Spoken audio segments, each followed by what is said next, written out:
we go down here.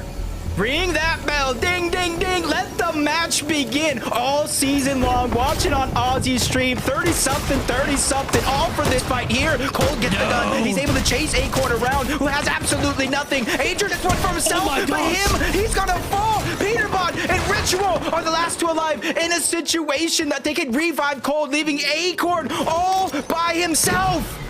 Just like that, the tables change with a pickaxe and a swing. The support system comes through for Peterbot, Ritual, Cold, and Acorn. You can run, but buddy, I don't think you're going to be able to hide for much longer. They're making sure they have no odds at losing this one, and Acorn is just hiding out here down in the low ground. I think something's going to happen here that's going to give away his position here, but it looks like the real kings of the Demon's Domain will be Peterbot, Cold, and Ritual. Oh my gosh, and already you see that lead be diminished in this one game. Peterbot takes matters into his own hands, is able to drop the first, get the elimination onto Agers, who was the difference maker with the weapons, save Cold, and take down Acorn. This is exactly what we wanted coming into Major 3, and I hope everybody is happy because we got that treat. I absolutely hate that I was grinning just ear to ear watching this all go down because Agers, Acorn, and Boyer were so deserving, but at the same time, it just makes you wonder, what can you do to stop Ritual, Cold, and Peterbot? It's like when they want something done, you have never seen a team in Fortnite's history just go out and take it, right? And they're doing it here. And like you said, the point gap now starts to shrink. For Rapid, Kanata, and Bolts to have a chance to race to the finish line. They really genuinely do. Ritual, Cold, and Peterbot, that might be the momentum and honestly the mood shift that they've been looking for, because the last couple games, Jacob, we have had a somewhat out of the ordinary performance from them, right? You know, 14th, 15th, that's not usual. Just looking right now at the points, a 30-point deficit to second place right now. And with those eliminations, they already dropped it down to, I think, 18 points to behind Kanata, Rapid, and Bolts. But you know, I know, everybody at home knows who's had their eyes peeled out Fortnite competitive. He's not fighting for second place, so he has to do one of two things. Drop an historic elimination game to not only take the spot over Acorn, Agers, and Poyo, but pass Rapid, Kanata, and Bolts if they don't go down, or they're going to have to go on another hunt. They're going to have to figure out where Rapid, Kanata, and Bolts are at, take them down, and finish off this game with a win over the game. Yeah, none of those are easy ask, right? You got to go across this entire map. You have to be deadly accurate now. And, you know, again, yesterday we talked a lot about this. There's contingency plans for teams like Acorn and company, all right? They've been planning this the entire year, but not necessarily a contingency plan for, well, what happens when Kanata's up there? What happens when G Money Rise and Aviv are running things, right? Like, these are just, you know, unforeseen circumstances. And, you know, this last game really is going to be up for surprise. But we know for certain that Kanata, Bolts, and Rapid surely have downloaded what just happened. It's also a process here and now. And we're going to get to see if they can actually perform under pressure when it matters most. I know Bolts has been here before, Kanata and Rapid as well. However, it's been a while, right? It's been a while since you had this opportunity to unfold here. I just want to take this moment to say congratulations, though, before this one ends, for Kanata reaching his 28th consecutive FNCS finals. His point lead is so far ahead. You know, he has that one locked in, which kind of leaves only one more spot up for grabs. And you're looking at other teams when you light down that leaderboard. Aviv, G Money Rise, Muzz, Shadow, Sphinx, Uga, Threats, and Craze would be those top three teams to look at. Uh-oh. Uh-oh. The lurk, the sneak, Magma's gonna be first. Box, already Bolts is there, trying to chase down. That could be another elimination if they get this other. This is 12 more points. They're going for the win here. I like this. This is exactly what they need, because if you don't, you know what's gonna happen. Everyone that's right behind you are gonna start running their way on up. Kanata, Bolts, Rapid, playing as sharp as ever. Front side, Kanata kind of leading the charge here, really showing us just how mechanical he is. Don't forget what he's capable of. Yeah, he might have put that IGL hat on for quite some time, but there's a reason he made it to the top. It was off of his mechanical skills here. Where's the backup, though? They got to end this one quickly so they can get a move on. Because this is deviating away from their usual strategy, sitting up in big bases, right? Going for exchanges. This is definitely a stake, earning points, trying to play fast. And we all know when you start switching stuff up, Jacob, bad things can happen. Just a tough angle right there. Exactly that.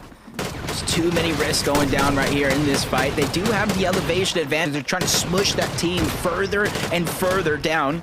You see Kanata take another approach, going on their layer, and he's trying to just funnel them into one direction from the ground up this time around. Sees the footsteps, no scares towards the left, causers as well. Positions are not going to be hid, but they spot out Kanata. They land that first shot. Not going to be a game changer, but that one surely is. Kanata has just gone down. Bolts and Rapid need to figure out if they want to stay or go. I'm seeing a little bit of the hesitation from Bolts. I didn't want to call it out too early, but he was only down 20 HP, and he's stopping the chug, almost leaving Kanata out by himself. I have questions about what I just watched go down. This fight should have started and ended so much sooner, but I think we are watching championship jitters on Rapid and Bolts. I'm not even kidding here.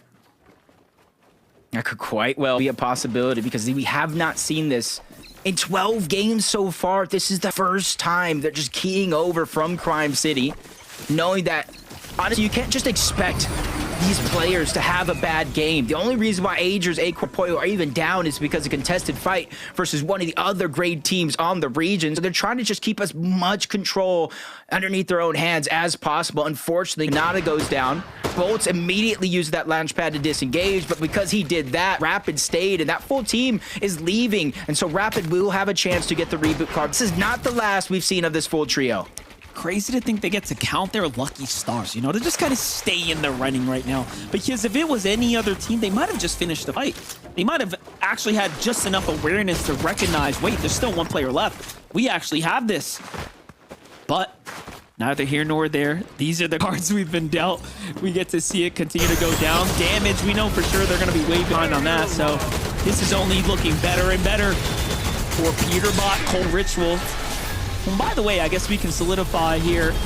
Well, I guess we can't say for certain yet if Pollo won't be the 5X, but so far so good for Peterbot, Cold and Ritual. And they're literally getting everything this game. They got Demon's Domain. They got the off-spawn eliminations. They got the Spire. Island spawning, or could theory spawn right there, but I think it is going to go towards the north, so not just yet. Not everything quite yet, but you know what they want. They usually get. Taking control over this lobby right now, floating around Foxy Floodgates. There is different amount of rotation here that's naturally in the form of a launch pad. Just trying to wait and see where this next zone goes. I do believe it is going to continue to pull towards the north side of the map. The Rise, Aviv, and G-Money, they are currently in second place when it comes to that global championship spot, and they're not trying to lose control of their own destiny. Great elimination on Noxy. That brings them from about a 17-point lead, 21. It's a big deal. Muzz's team is close, but the more G-Money's team starts to break away, the better. Oh, they don't even get the full team healing. Look, they only get 4 off this, so I was under the impression they might have actually gotten a full finish, but this might be the same kind of song and dance we just watched play out with Bolts and Rapid's team where, you know, you get in those positions where the finish line is right there and you're like, wait, maybe not. Maybe let's not take this fight. You do something a little different. You play a little more passive. We'll see if they end up winning it later. Not going to finish that fight. Not only for the damage they'll probably need here in the last game, but the points. Those points are going to matter. Yeah, well said. And you're kind of seeing it affecting their game plan right here. Just traveling towards the whole eastern side of the map. The slow rotation where they're hoping they're having to run into too many teams. Hoping that the surge they were able to accumulate is going to be enough. But as Peterbot, Cold and Ritual go and contest the Demon's Domain, that leaves Brutal Boxcars free as can be. Spire lands over there, and when teams in the feed see the eliminations, they know who goes down, what's going on, they try to make that a part of their game plan, and that's why Click, Siamzo, and Higgs back to what they practiced when those teams were actually contesting each other, fighting for the Brutal Boxcars, getting the Spire, getting a huge upgrade in their loot, and those superhero rank upgrades on top of that. Those ranks definitely make a difference. We've seen them kind of change the dynamic time and time again, but here it is. So Bolts, Rapid, Kanata, again, a little bit of a rocky start, you know. but seems like they've recuperated themselves. They've kind of got themselves back in the game. I'm looking at the loadouts. Things seem to be pretty decent, pretty stable, but we know for certain all this time spent back here at the Crime City means they haven't spent time farming damage. And that's going to have implications here in the coming moments. It may not right now because it's the last game, so things are moving a little quickly, but it will end up coming around eventually. Yeah, I feel like this tournament's been a game of inches for a lot of these top teams here, playing for the competition. They're also losing a lot of information and priority towards the front side of the zone because they're not seeing all these teams pick their spots because they're so far back behind the curve of what they hope to go up until this point. Booga Craze and Threats, another team on the heels of a global championship slots. And so far, they've made it a focus for them to rotate out of Utopia and go as quick to the north side as possible. So that way they can get their position and worry about Surge as a secondary as opposed to first like they normally do. Yeah, I'm just continuously glancing at that standing, just trying to see who's where, how far do some teams have to go, how consistent have they been, is this a good day, is it a rough day for Booga, Craze, and Threats? They haven't really got to touch that end game, not in the way that we've kind of seen them do in day number 1 where they were breaking top 5 regularly, and they did have a victory royale. So far, though, Muzz, Sphinx, and Shadow trying to do the same. They just came off that second place. They got that first place win. Have they managed to break that mid-game curse they've been battling with so far? If any game is going to be the game to kind of break it, is going to be this one, where they get a favored zone towards the north side of the map this time around. And battling through so many different trials and tribulations throughout this tournament. They're putting themselves in the best position, but so is this team here. Rise, G-Minion, and V. Very, very similar road. Contested one time, non-contested, contested, uncontested. The mind games teams are playing on them. But for them to be able to hold tough each and every one of these moments, putting themselves honestly in the right spot inside of that bubble when it comes to the second and final spot for Globals as Bolts, Kanata, Rapid once again find themselves in a tough spot at the edge of the zone. That's Golden, that's Mason, and that's Chimp as well, rotating right in front, and then a whole nother trio trying to beat him to the punch. And this is what we were talking about, Monster, when we're saying going down early. Even if you're able to get that healthy reboot, you lose a lot. Yeah, it's Clix' team that's off in a distance there, trying to get the lead to the front side of the Brutal Boxcars right now. And you can see them just about to set up and base up on the outskirts. Kanata, Bolts, and Rapid likely read this positioning well and say, yep, we're not going to go that way. They're going to have to break off into a different direction, give themselves a little room to work with. Here we get an update from Peterbot's team up top. They're not too far off. They could just end up clashing here with their immediate competition. And if we know anything, we know they probably have been doing their research. Yeah, trying to figure out when and where Kanata, Bolts, and Rapid are going to make their appearance outside of the zone. They see the first team. I don't think it's them. But for them, they don't know. No matter who is, that's a possible 4 points per elimination. That's a 12-point swing right there if they're able to take down the full trio. A whole nother team making their way in towards Brutal Boxcars, but you see the marks on the minimap. Bolts, Kanata, and Rapid are not too far away from what is going on here. And if they hear the noise, you know as well as I do, they tend to get a little noisy, seeing what the third party is. How can they use that to their advantage? You know, they're thinking about, okay, why is this team playing so passive? Could this be Kanata's trio? Obviously, you know, these guys are trying to decipher every little read possible to see if they can just get a hint of who's who and where's what. Even those skin details will play a factor in them determining what team's what. So for now, you might have seen enough to recognize that's not the trio they're looking for. Bolts, Kanata, Rapid now on the move here, though, back inside the building of the boxcar. Trying to get back situated here in this game. This is a desperate reform here as the map is pulling pretty further away. They will end up crossing paths with Clix's trio and Peterbot's trio here shortly. I do think that's their team off to the right. And there, they might have spotted them. Yeah, I'm locked in on the colors in the mini-map. Orange for Peterbot's team, green for Kanata. As soon as I see those colors make close contact with each other, I'm thinking it's on, it's game time.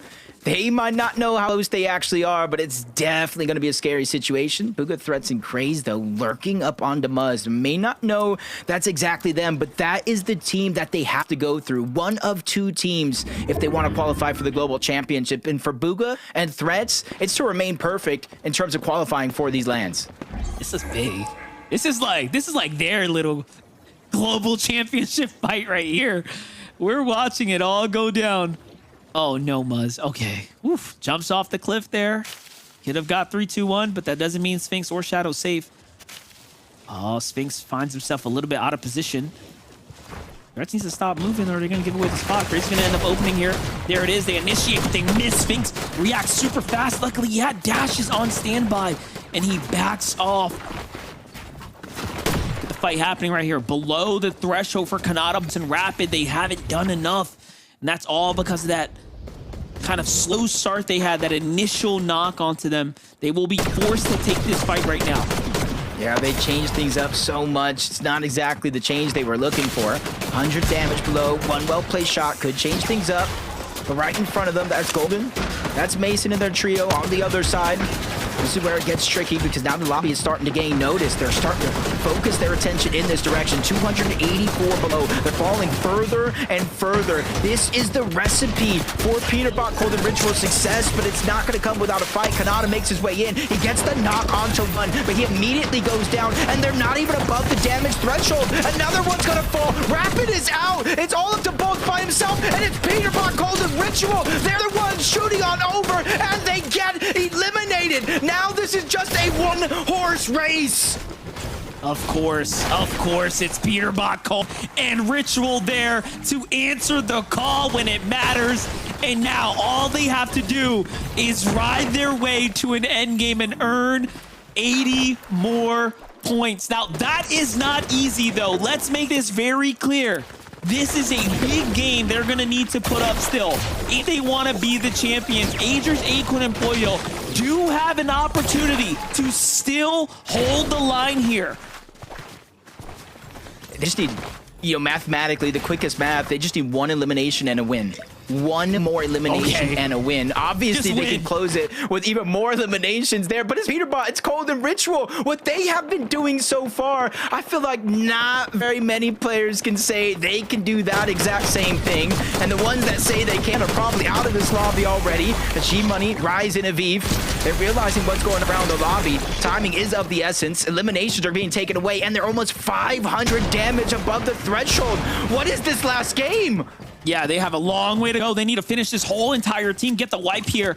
And he's only got 21 builds, so this is much more than just a fight. Peterbot, Golden Ritual, though, pressure coming in as well for them. They have East checked the Yamzo. Clicks and Higgs' trio here on the side.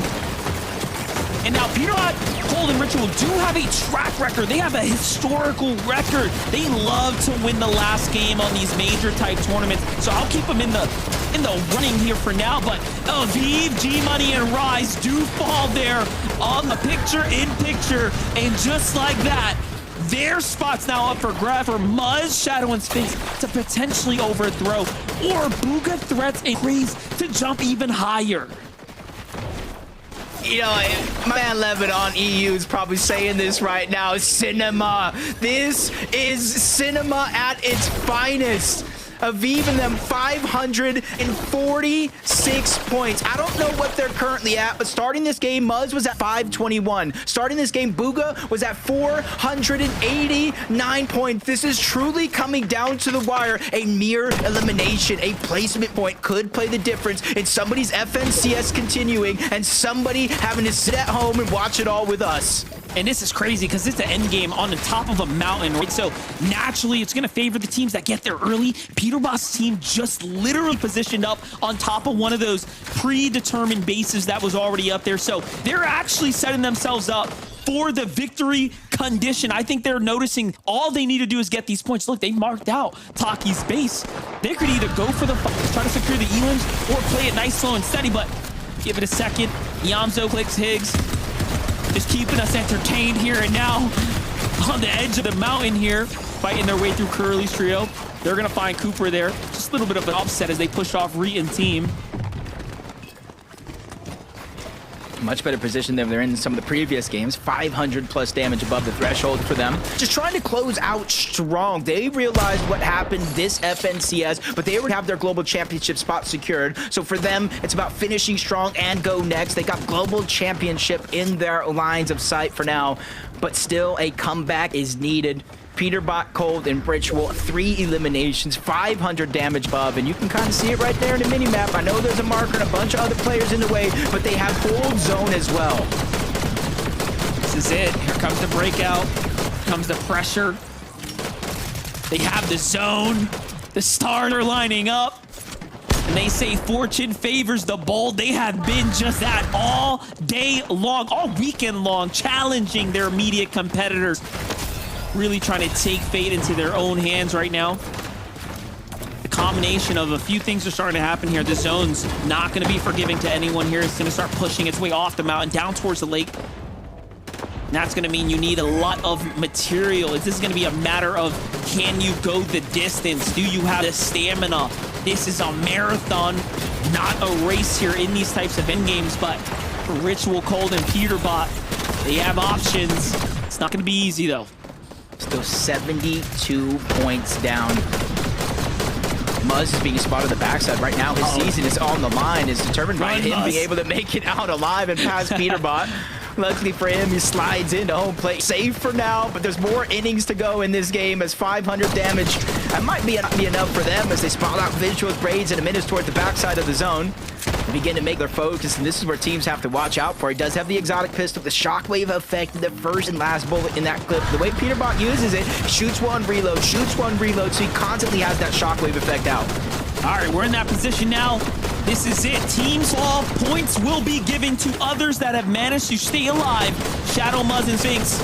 Global championship opportunity on the line right now. Visuals, Braids, and Diminish are one of their immediate competitors, but they've already made it. So this is just a matter of points for them right now. Diminish, Braids, Visuals, kind of on the edge of the zone here. It's going to push back over the mountain. This is really good for Peterbot and Ritual right now. That gives them a lot of time to go in and work with it. But there's so much congestion beneath them. Look, there's no real opportunity available to them yet for eliminations. Finally now, everyone kind of has to come out of those burrow shells. They have a chance here to earn some points. 704 placement points continuing to move in. Visuals gets one on the vert. Blue goes down to Neto as well. We talk about the prize money, and that's exactly what some of these players down below. Every elimination, every placing could be 1,000, 2,000, 3,000, 10,000 more dollars in their pockets. But they just have to continue to survive that chaos that's down below. Meanwhile, they're up above, unchallenged. You talked about the different elevation change that's going on with this zone. Nobody's really going to get a chance to look up, but Muzz, Shadow, and Sphinx, they claim another elimination. Only their second of the game, but slow and steady wins the race. This is it. This is very good for them right now. That's going to keep them competitive here. Ritual's going to play to the front side now. Peterbot's starting to work his way down. They're starting to gas out of material. They need a refresher yesterday. This is starting to slow down for them. Now, notice Peterbot is reloading to force the shockwave damage shots off of these teams here to give them all that distance. Plenty of options here. Muzz start opening up the edits too.